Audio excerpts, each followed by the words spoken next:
Welcome to Open Campus Soft Skills course, Module 2, Knowing Yourself. In this module, you will learn the different types of self-awareness, the benefits of self-awareness, the importance of emotional intelligence, and the models and benefits of emotional intelligence. Well, what is self-awareness? Self-awareness is the knowledge and awareness of your own personal characteristics, emotions, and behavior. Simply put, self-awareness is being aware of who you are. There are two types of self-awareness. We have public self-awareness and private self-awareness. Public self-awareness is when you are aware of how you appear to others.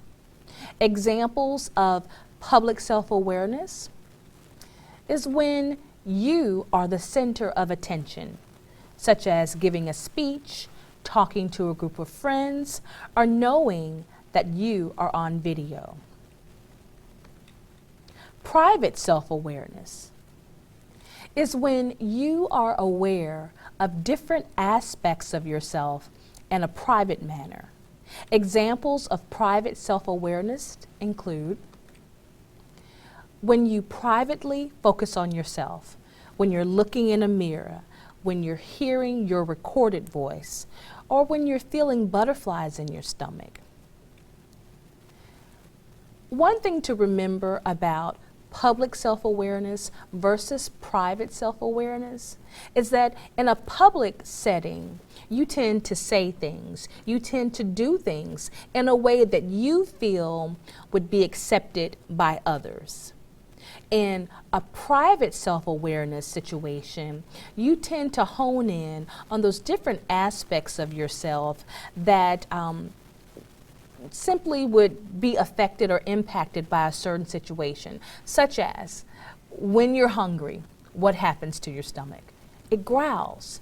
No one else necessarily hears it all the time, but that becomes an indicator or some aspect of yourself that tends to make you aware of certain things about yourself. When you hear your voice or when you see yourself on video, you sometimes might say, that doesn't look like me. Oh my goodness, my voice sounds like that.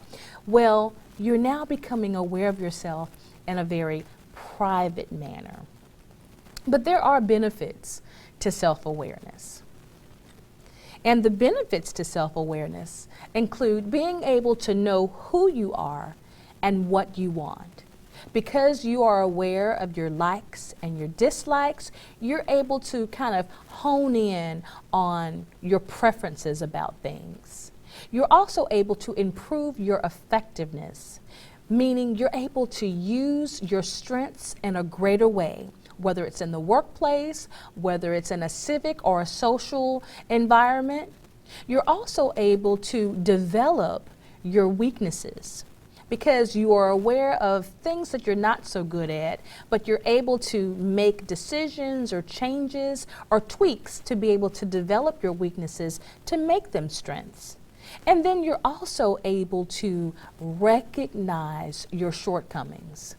There are just simply certain areas that you may not be good at, or it may not be a strong suit for you. But because of self-awareness, you're able to recognize that and be open and honest with yourself about it. So being able to improve your effectiveness is very important as a benefit to self-awareness. Also, adapting to change.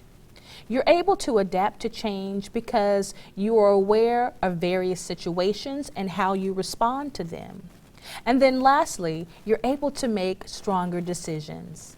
Because you have established a level of self-awareness, you now have a voice that represents yourself in a way that if you were not in tune to your self-awareness, you would not be able to make those particular types of decisions. So self-awareness and positively using it can help you to increase your decision-making skills.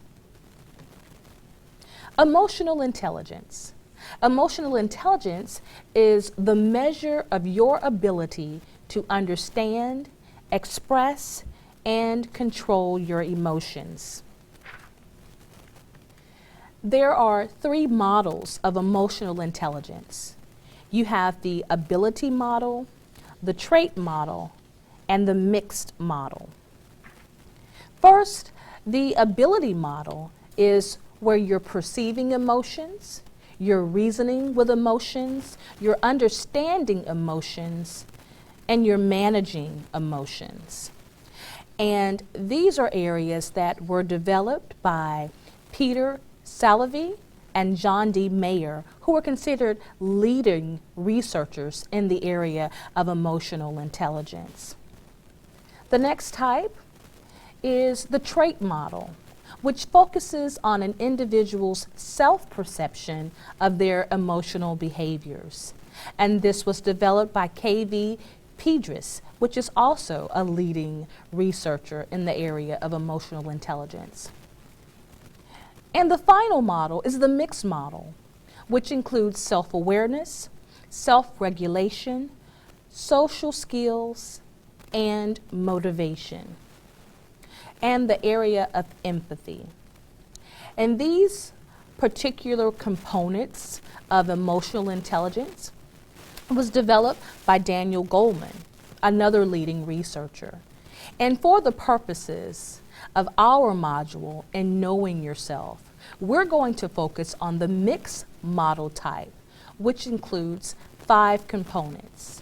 It has our self-awareness, our self-regulation, our motivation, our empathy, as well as our social skills.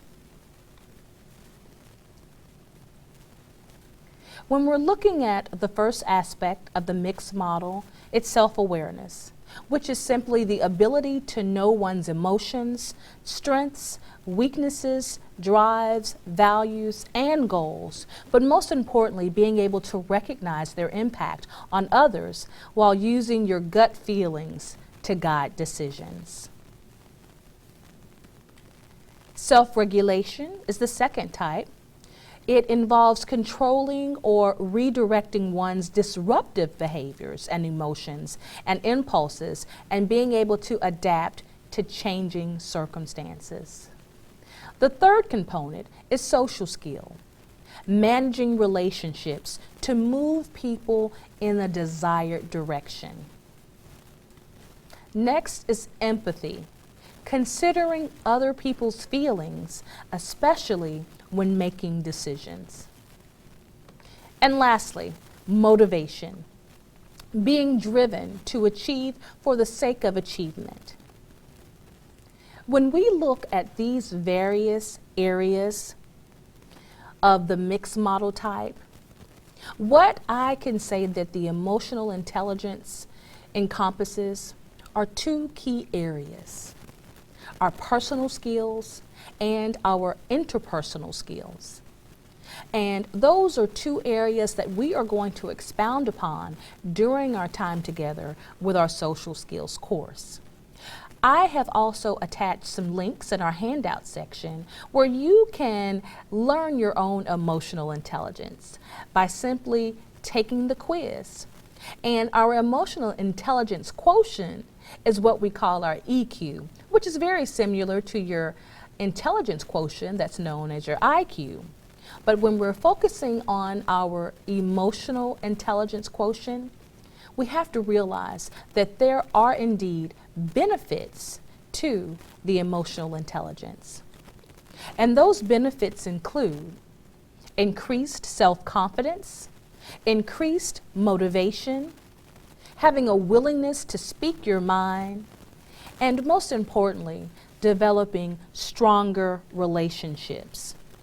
Our emotional intelligence will help us to be very successful in the workplace because we're able to add a level of self-confidence and abilities and assurances in how we show up in the professional realm. Self-awareness, it works hand in hand with emotional intelligence. And again, you're going to be able to test your own emotional intelligence and getting that EQ just simply by visiting the link in our handout section. But in the meantime, I invite you to take our next quiz, which is quiz 2 for knowing yourself. Until next time, here's to your shining success.